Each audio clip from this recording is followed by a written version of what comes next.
حضرت حمزہ رضی اللہ تعالیٰ عنہ کے اسلام لانے کے بعد تیسرے ہی دن حضرت عمر رضی اللہ تعالیٰ عنہ بھی دولت اسلام سے مالا مال ہو گئے۔ آپ کے مشرف با اسلام ہونے کے واقعات میں بہت سی روایات ہیں۔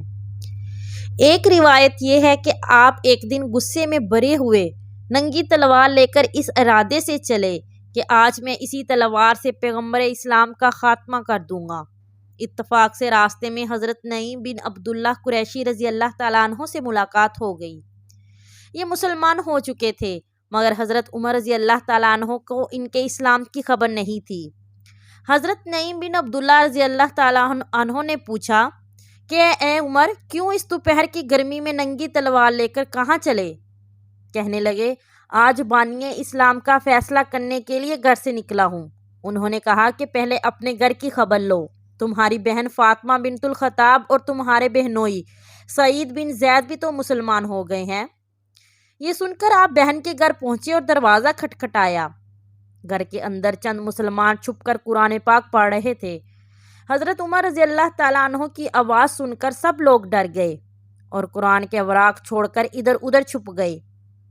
بہن نے اٹھ کر دروازہ کھولا تو حضرت عمر چلا کر بولے کہ اے اپنی جان کی دشمن، کیا تو بھی مسلمان ہو گئی ہے؟ پھر اپنے بہنوئی حضرت سعید بن زید رضی اللہ تعالیٰ عنہ پر جھپٹے، ان کی داڑھی پکڑ کر ان کو زمین پر پٹخ دیا اور سینے پر سوار ہو کر مارنے لگے۔ ان کی بہن فاطمہ اپنے شوہر کو بچانے کے لیے دوڑ پڑیں تو حضرت عمر رضی اللہ تعالیٰ عنہ نے ان کو ایسا تمانچہ مارا کہ ان کے کانوں کے جھومر ٹوٹ کر گر پڑے اور ان کا چہرہ خون سے لہو لہان ہو گیا۔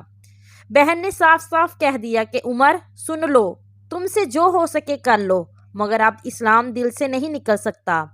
حضرت عمر رضی اللہ تعالیٰ عنہ نے بہن کا خون آلودہ چہرہ دیکھا اور ان کا عزم و استقامت سے بھرا ہوا یہ جملہ سنا تو ان پر رقت طاری ہو گئی اور ایک دم دل نرم پڑ گیا۔ تھوڑی دیر تک خاموش کھڑے رہے، پھر کہا، اچھا تم لوگ جو پڑھ رہے ہو مجھے بھی دکھاؤ۔ بہن نے قرآن کے اوراق سامنے رکھ دیے، اٹھا کر دیکھا تو اس آیت پر نظر پڑی، سبح للہ ما فی السماوات والارض وہو العزیز الحکیم۔ اس آیت کا ایک ایک لفظ صداقت کی تاثیر کا تیر بن کر دل کی گہرائی میں پیوست ہوتا چلا گیا اور جسم پر لرزہ طاری ہونے لگا۔ جب اس آیت پر پہنچے آمنوا باللہ ورسولہ تو بالکل ہی بے قابو ہو گئے اور بے اختیار پکار اٹھے، اشہد ان لا الہ الا اللہ واشہد ان محمدن رسول اللہ۔ یہ وہ وقت تھا کہ حضور اکرم صلی اللہ علیہ وآلہ وسلم حضرت ارقم بن ارقم رضی اللہ تعالیٰ عنہ کے گھر میں مقیم تھے۔ حضرت عمر رضی اللہ تعالیٰ عنہ بہن کے گھر سے نکلے، سیدھے حضرت ارقم رضی اللہ تعالیٰ عنہ کے مکان پر پہنچے، دروازہ بند پایا تو کنڈی بجائی۔ اندر کے لوگوں نے دروازے کی جھری سے دیکھا تو حضرت عمر رضی اللہ تعالیٰ عنہ ننگی تلوار لیے کھڑے تھے۔ لوگ گھبرا گئے اور کسی میں دروازہ کھولنے کی ہمت نہیں ہوئی، مگر حضرت حمزہ رضی اللہ تعالیٰ عنہ نے بلند آواز سے فرمایا کہ دروازہ کھول دو اور اندر آنے دو، اگر نیک نیتی سے ساتھ آیا ہے تو اس کا خیر مقدم کیا جائے گا، ورنہ اسی کی تلوار سے اس کی گردن اڑا دی جائے گی۔ حضرت عمر رضی اللہ تعالیٰ عنہ نے اندر قدم رکھا تو حضور صلی اللہ علیہ وآلہ وسلم نے خود آگے بڑھ کر حضرت عمر رضی اللہ تعالیٰ عنہ کا بازو پکڑا اور فرمایا کہ اے خطاب کے بیٹے، تو مسلمان ہو جا، آخر تو کب تک مجھ سے لڑتا رہے گا؟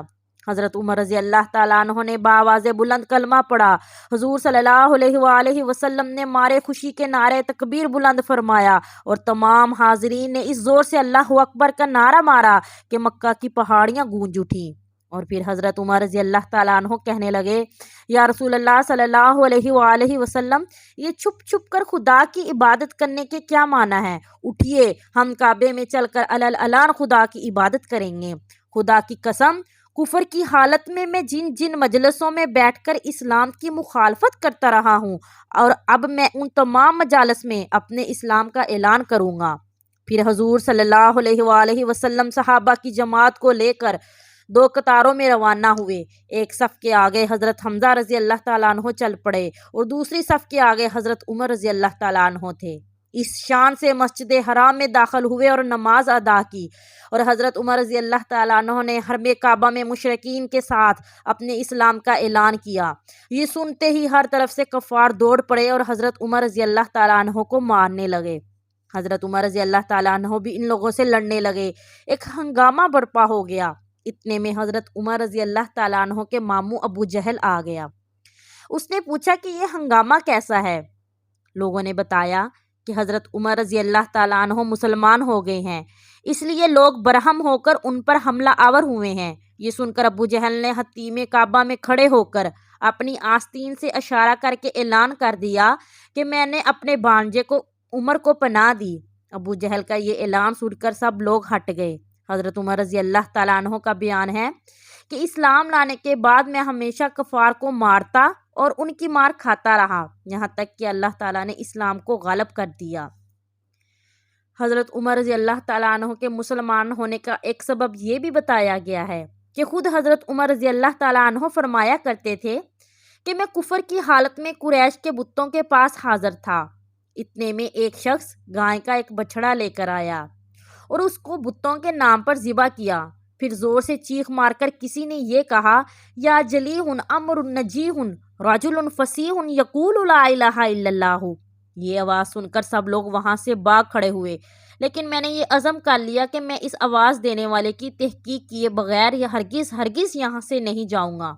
اس کے بعد پھر یہی آواز آئی کہ یا جلیح امر نجیح رجل فصیح یقول لا الہ الا اللہ، یعنی یہ کھلی ہوئی دشمنی کرنے والے ایک کامیابی کی چیز ہے کہ ایک فصاحت والا آدمی لا الہ الا اللہ کہہ رہا ہے، حالانکہ بتوں کے آس پاس میرے سوا کوئی دوسرا بھی نہیں تھا۔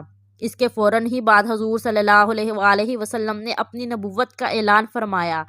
اس واقعے سے حضرت عمر رضی اللہ تعالیٰ عنہ بے حد متاثر تھے، اس لیے ان کے اسلام لانے کے اسباب میں اس واقعے کو بھی کچھ نہ کچھ ضرور دخل ہے۔